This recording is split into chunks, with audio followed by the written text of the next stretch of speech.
Welcome back to the Brewbound podcast on location studio here outside the National Beer Wholesalers Association's 87th annual convention and product showcase. We are thrilled to have our next guest join us, none other than the NBWA's very own chief economist and VP of analytics, Lester Jones. How you doing, buddy? I am doing just great. Thank you for inviting me. Well, thank you for joining us. So, Lester, you wrapped up this morning's general session with a really, really great conversation about the on-premise. And, you know, you and Draftline Technologies founder Jennifer Hawk did a tag team data presentation about the status, and then you moderated a panel excellently, might I say. Well, thank you. Oh, you're welcome. I mean, I feel like I am a really good panel moderator, and I know talent when I see it. So, great work. High praise. Yeah. Thank you. Up there you had Robbie Miletus, the GM of Miletus Beverages, Alex Bergson from Manhattan Beer, and my former boss man, Jim Cook. So you have always been super passionate about the importance that the on-premise should have in terms of really buoying the rest of the industry. And it's been a weird road post-COVID. What are you seeing right now? So I see a lot. I see many things. I don't see ghosts, but I do see many things. I was watching Sixth Sense the other night. That's why that popped into my head randomly. It's so interesting because, you know, what we had pre-COVID was this just too much, right? And it was too much of a lot of things. It was too much beer in too many places. I And believe you called out zoos and libraries. I did, yes. I mean, the Austin Library had a bar. That's a Barbershop. We had a bar, and they had the drinks were all like Goodnight Moon, and you know they were all Children's themed alcohol? It was insane, and it was like that point, and then that's when we had Bed Bath & Beyond, where Bed Bath & Beyond announced that they were going to be selling beer and wine in some of their stores, and you could go and you could get vacuum cleaner bags and a 6-pack of craft beer. And it was just like, okay, these things have just spread out too many places. It's just too fragmented. And that was kind of, in many ways, what was happening at that end of that great expansion that we had from, you know, basically 2012 to 2019. And of course, that all came crashing down in COVID. And a lot of that excessive stuff, excessive on-premise things that were out there just kind of went away. And so, we were all hunkered down at home, and the off-premise market exploded. The cans exploded. We had can shortages, and that was a problem because it fundamentally changed the structure and the way our industry operated. If you were a craft brewer, you were suddenly investing in canning equipment. You're buying more cans. You're doing just so much more for that for that beer to go thing. And then we came out of it. And when we came out of it with tons of economic stimulus, right? So the industry was kind of locked in to off-premise purchases and a can package, and it just wasn't ready to meet the consumer in the on-premise with all this superfluous economic stimulus. And I kind of remember our first kind of FinTech NBWA webinar where I'm like, hey guys, here's draft, here's the on-premise. It's gaining traction. It's not what I thought it would be. I thought it would go boom and grow suddenly, but it didn't. And a lot of that was that stickiness in the industry. Tight labor. Beer distributors were struggling with finding labor to service the on-premise because the on-premise is just not as efficient as the off-premise. So there was a multitude of impacts, economic, demographic, labor forces, that were kind of keeping us back. And so now it's just kind of exciting to see that, actually people are, 2 years later, 2024, we're kind of like, oh, okay, this is important for us. You showed a pie graph today, and it showed draft that was finally over 50% for, I think it was the first time you'd said since the pandemic. Is that right? Yes. How encouraging is that? Or, is that, do you think that's a sticky sign, good sign? I absolutely think that's a sticky sign. And once again, all the structural things that happened in the behavior of retailers and consumers on-premise, I think when we came out of the COVID, the on-premise operators were reluctant to buy that keg. They were like, because they just got done throwing out kegs. Some of them, I know guys that still haven't recovered all their kegs. They're still locked up in small little independent on-premise establishments that never reopened. So, there's a reluctance, I think, on the part of our retail partners that if they could buy a case of beer or just one keg instead of two kegs, that was a safer play for them. So now that we're getting back to being a little bit more open to having two kegs in the back, or maybe I'm going to make sure I'm just going to have an extra supply. I think that's really important for us to recognize and to for our retail partners as well. How much of an impact do you think on people paying attention to the on-premise? It's also from potentially these producers are looking at products that don't really play in like draft or something. They're looking at like non-alcoholic beer, or they're looking at canned cocktails. Does that have any impact, or is it still too small? Well, it's pretty small right now. I look at FinTech every week. I see it growing. I see the share of non-alc growing.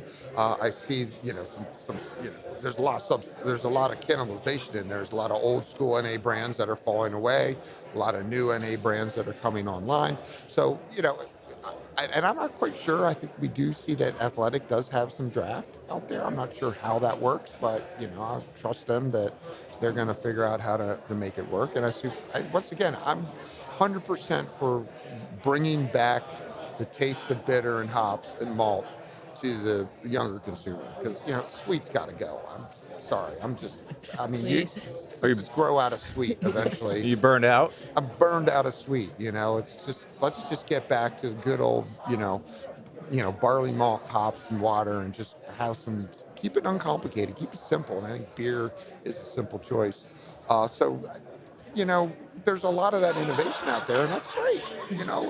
I'm all for new stuff and throwing things up against the wall and seeing what sticks and running with doesn't, and running with what works, and admitting your mistakes and saying, maybe that wasn't such a good idea. I think there's something. I saw a story on pumpkin beer the other day. I look at pumpkin beers, and they're still strong. I look forward to your pumpkin beer report every year. Thank you. I do too, because it just gives me the sense of like, even something as crazy as pumpkin beer, is still around, and it still spikes up that perfect year. It spikes up. It has its moment in the sun. It doesn't register in the grand numbers and the big numbers of things. It doesn't register, but when you focus in on those first couple of weeks of fall, boom, there it is. People still appreciate it. So, that's good. That's good. My sister-in-law lives in Los Angeles and loves pumpkin beer, and it's not really that easy to come by. So I usually take it upon myself to buy her some in New England and send it to her. But I never really know. I don't want to buy it at like a regular off-premise store, because she maybe could get that. I always try to wait for the local breweries to announce when they're doing 4-packs, and I can never guess when it happens. I'm always either too early or too late. Well, that's part of the fun part about what craft was all about back in the beginning, right? And the fun thing about craft was finding new craft, having something that no one had before, and having that specialness about it. Once it all became 24 12-ounce cases and was widely distributed across grocery stores and convenience stores and all the other places you could buy it, it lost its uniqueness. So, thank God that pumpkin beer kind of keeps us in our space, in our special, couple of week period where it's special, and then people can go out and find it. So something we hear a lot lately is that the number one draft line nationwide is no draft line at all. It's an empty tap handle. Okay. I know that gets brought up a lot, but when we are talking about like beer category innovations like we just talked about, like I don't know what is better or more advantageous, to have those empty lines filled up with non-beer kegs. Could that be a good thing? Like what do we want to see happen to all these empty draft lines? What's our hope and dream for them? So, I kind of used that word earlier in the panel. Like the market looks for equilibrium. What we want, what we get, what we think is right, what we hope for is not necessarily always what the market is going to deliver to us. So I think a lot of retailers are thinking about, what do I do with these draft lines? How profitable are they? How much do I want to invest in them? So do we want them all filled up 100%? Probably not. Might not be a good idea, but we certainly don't want them empty. So we're going to have to be aware, for as beer distributors and as brewers and as retailers, just have to find that new healthy medium of what is that equilibrium point for the right number of draft lines.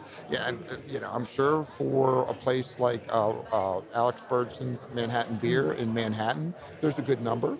But I'm sure in a place like Dallas or, and there's kind of big, larger chain on-premise accounts, a Buffalo Wild Wings or a Yard House or whatever, a bigger assortment is the right thing. So I think there's a right number. I think there's a right number for the market, there's a right number for the retailer, there's a right number for the distributor, and what that market will bear. So we just have to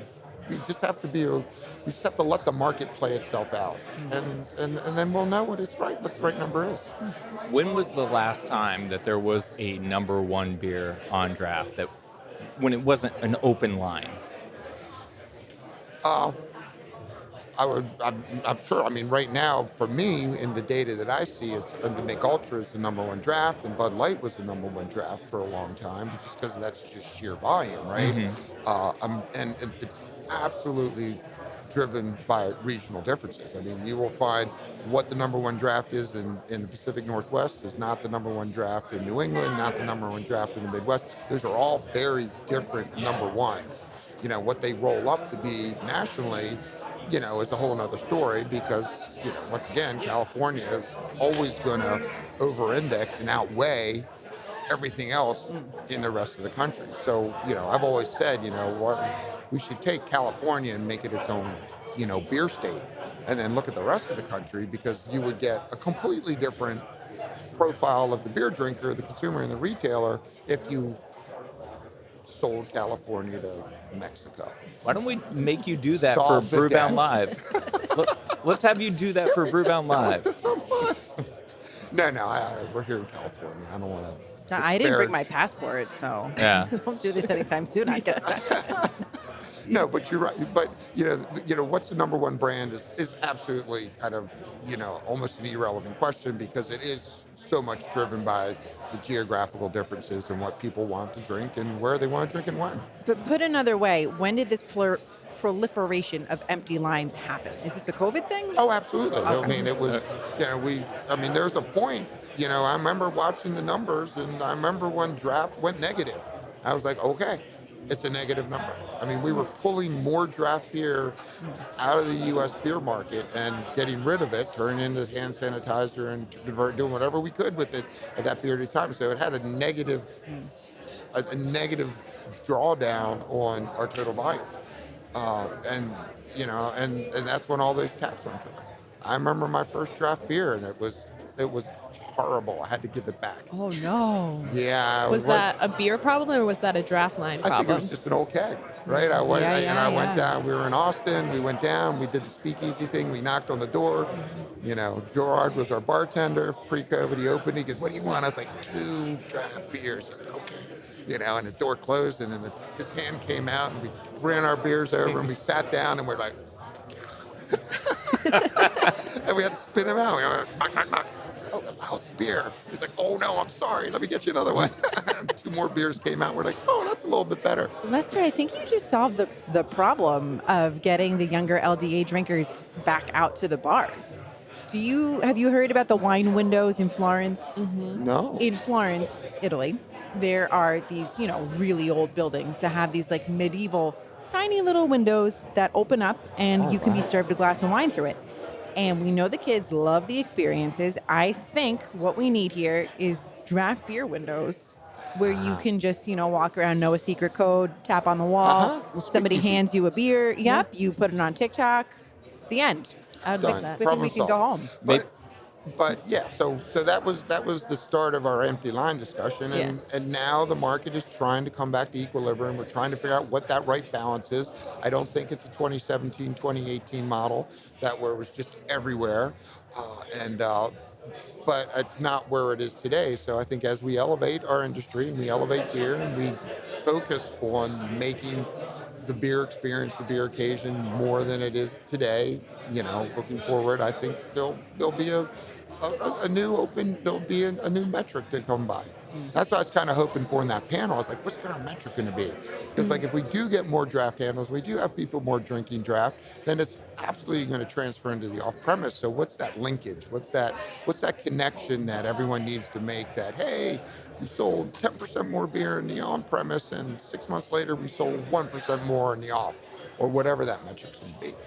Yeah. That's what I'd like to figure Yeah, out. that part of the conversation was really interesting. I know Jim said that he admitted he had no data for this. And so you were off writing, so you weren't in the room. This is all new to me.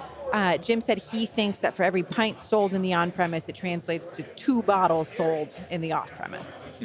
And I feel like it might be. We were just talking with, I think Bill Schufelt from Athletic was saying this. Like, he thinks it's probably higher than that. Like, if you've tried something like 1 pint of something in the on-premise, maybe you're just going and buying a 6-pack or something, and then. Yeah, but and that's kind of, there's probably a life cycle curve to that. Because if you introduce a new brand into the marketplace and you do it in its traditional style, where you start doing sampling and tasting in the on-premise, and then people are like, oh yeah, that is a good. I'm gonna buy a 6-pack of that the next time I'm at the grocery store. So yeah, there's probably a 1 to 6 or 1 to 12 success story to be told in a new growth brand, in the infancy of developing a brand in the market. And then as more and more people do it, obviously that curve would slow down. But you're onto something, you're right, and he is onto something, and that model would work well. It would definitely be, a model where it works really well at first, and then it starts having diminishing returns. But that's the way numbers work. I'm curious. You said you look forward to the pumpkin beers trend. What is there any other data point or like a trend that comes up that gets you really excited or that you like to dive into a lot? Oh, there's tons of data points. What are you talking about? Like something niche like that, like pumpkin beer. So like there's something that that maybe comes around every year or that you wish you could look at more that just like gets you excited. Well, I mean, there's a whole. I mean, for a while I was really betting on mead. There was a point in time where I'm like, mead's just got to take effect, and everyone made fun of me, and I was wrong, and now I'm into sake. I think sake. I think we have. But you've been on sake a while. Yeah. Yes, I admit I've been on sake for a while, and I will stay on sake until it proves me right. You're a sake hipster. I am, Yeah. and I think it's a great drink. And I was just on the phone with the executive director of the American Sake Association. There is an American Sake Association, and he is gaining members. And he just brought in the American Rice Federation because a lot of sake is made with very high quality rice. It's the ingredients kind of like beer needs a really high quality barley. Just don't make it out of feed cattle. You make it out of a cattle feed. You make it out of a good high quality barley kernel. And the same goes for sake. And it is a fermented grain, which puts it right in there next to beer, but it's taxed as a wine because everyone's confused because of the higher alcohol and such. But I have a special place in my heart for sake, and I do think every time I tour a distributor warehouse, I see cases of sake. And I'm like, how's that sake doing? It's doing great. Why do you ask? Because I have a thing for sake. And that's about as far the conversation goes. And we move on to talk about other things. But I do think that's there. I do, it's this innovation. There's so much more to come, I think. And that's what makes me excited when I open up the data every week and I start looking at it. And I'm like, oh, look at this. There's soju in here now. And oh, there's some meat over here and sake up there. And then when you see kombucha-based seltzers that have THC with some hops added, my head explodes. There's some things that just make my head explode when I see them. But I'm looking forward to those being added to the Beer Purchasers Index. Are you going to retire when that happens? Well, speaking of the Beer Purchasers Index, that is fun because I haven't yet added certain segments in there, and people ask me why. Like if I added NA into that, it would be 100 every month because every single person would give me a thumbs up. So I'm like, I'm not ready to add something like NA to the BPI because it'd just be stuck at 100. And kind of like there's a point in time when seltzers came out and it was just 95. It was just like, okay, And then once it started coming down, then we started having a story, because that's when people are like, okay, it's getting a little my demand is getting a little tempered here, and I'm getting a little bit. And that's when it was fun to watch go down and try to recover. So eventually, I will add NAs into that. Have you thought about splitting seltzer and FMB? Because right now they're the same. Yeah, it's just, I call it kind of just a beyond beer category. Okay. I no, I thought about it, but then I just don't want to complicate it. And Yeah. it's the purpose of purpose of this is to just gauge distributors' sentiment. How do they feel? I'm not looking for an accounting. And when the BPI is at 50, it's kind of like I'm getting as many people that are feeling good as are feeling bad. I'm like, okay, that's a good place to be. Like, our recent one was pretty low, so that means that recent reading of 30 was pretty low. But the reality is, the interesting thing is I have a little trick to the beer purchasers index, because I do ask for the segments and then I ask for the total. So when you tell me the total, thumbs up, and then you give me a whole bunch of segments, thumbs down, a disconnect appears. Wow. Because it's kind of like when I meet you on the street and I say, hey, how you doing? And you're like, doing miserable. I'm like, well, what's wrong? Did you lose your job? No. Did you break up with your partner? No. Did you get fired? No. Did your dog run away? No. And I can't find one reason why you feel bad, but you're still telling me to feel bad, right? So there's always a disconnect. We see that in consumer sentiment surveys, like Michigan Consumer Center, all those sentiment surveys all have those frequent disconnects between kind of the individual parts and the sum of the aggregate. And this month was kind of like that. I mean, if I look at the implied BPI, it was more like a high 42, 43, which is right in line where it should have been. And that was just because people in total were just like, ugh, this sucks. And I'm down on this. And I'm like, well, why are you down? Like, well, this is up and this is up, and this might be like this and that might be like this. But the sum of their individual sentiments didn't equal their total well-being feeling, and that's why I thought this recent September BPI it's not an anomaly. It's happened before. It happens the other way too. Sometimes I've gotten some of the segments which are like a 75, and the total BPI is down in the 60s, right? So that's where it happens the other way, and sometimes it goes that way. It's just nature. It's never meant to be a objective, quantitative, hardcore kind of analytical tool. It's meant to just judge sentiment so that people could say, yeah, we probably should do a little bit. Something needs to change for us to feel better about the future of the beer market. What's your feeling, though? I mean, craft has been sort of in the gutter of the BPI for a while. What's your feeling on where things are going with that? It has been down, but remember, it doesn't indicate the percentage. It just gives me an idea of how many people don't see it as a growing opportunity for them. So cider was, I don't know if I look at the cider index frequently for that same feeling. Cider's been running pretty stable at a steady kind of 30 on for a long, long time now, and that just means it's still there, it's still relevant. It's just not at that point where it's ready to shoot off again, and everyone's going to be doubling down on it. I'm okay. I mean, I think craft has been incredibly successful. I mean, we were selling it in zoos and libraries and the Bed Bath and Beyond. Come on, guys! You sold your product next to a vacuum cleaner. Seriously? And now that had to come back. That had to come back to earth. It had to come in alignment. It has to find out where it belongs and where the customers are for them and what is important to them.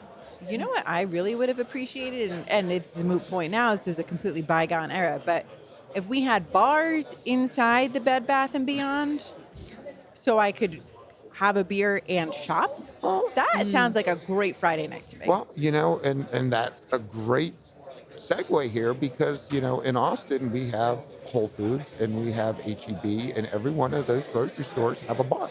Our grocery store, H-E-B, has $2 Tuesdays or $2 draft beers. And when you go there are a ton of people at the bar drinking draft beer and then going into the grocery store. But that's an off-premise purchase it's an on-premise establishment inside an off-premise establishment with a bar. And I remember Nordstrom's has bars. There's always been bars in some of the larger, clothing retailers around the country. So, alcohol is part of our lives, despite the narrative that people don't want to drink and people are down on drinking. And I still see a lot of occasions out there. It might not be as powerful as they used to be, but they're still there. And I think that's important to notice. To Zoe's point and Jim Cook's point, I wonder what the correlation there is between the person who goes there for $2 drafts and what they're taking home with them. Yeah. Yeah. I was just in Universal and we were drinking beers while we were waiting in line. And now I'm thinking about all the times I have to wait in line in real life and how it'd be so much better if they just offered me a draft beer while I waited. So maybe we need bars at the post office. Yeah, exactly. I was going to say the RMV and then I was like, no, we should not have beer at the RMV. You're going to get in trouble with this post office idea, talking to somebody from the NBWA. I'm sorry. We're not delivering it. We're just It's the drinking place it I at most the often post stand office. in line. A good beer occasion, we should have many, many, many more good beer occasions, including going to the post office. I agree with you. Well, there are 8 occasions in a day, I learned today. Yeah. And there's and that goes back to 2.5 gallons, which I've always talked about. Is that if you look at the consumer expenditure data, it's about 8 to 9 tenths of a person's consumer expenditures on average go to alcohol. Very consistent number. When I look at total alcohol consumption on a per ounce of ethanol basis, it sums up to about 2.5 gallons. Sometimes it goes too high, sometimes it comes down, but on average, that long-term average is 2.5. So those occasions are fixed, and how you drink, where you drink, when you drink, with whom you drink, all those variables are at play, and an option for people to manipulate and try to capture. So it's the who, the what, the where, the when, the why, the how. All of those are variables that are a beer distributor, a retailer, a brewer, an importer, or anyone in the alcohol beverage market gets to play with it, and that's what makes it fun. In my opinion. Fun business we're in, guys. Look, shit could be much worse. Yeah, We could be covering the paperclip industry, exactly. Paper pulp. but here we are. We know folks that have to cover interesting protein bars. So this is more fun. This is much more fun. I agree. Yeah, and it's been fun chatting with you. It's been super fun Always. chatting with you guys. It's always fun. Can we go get a beer? Yes, we can. Yeah. I think it's Great, time let's for do us to that. enjoy a beer. One of those 8 occasions. Thanks for Well, doing this, Lester. Tonight's going to be at least 10 occasions of beer.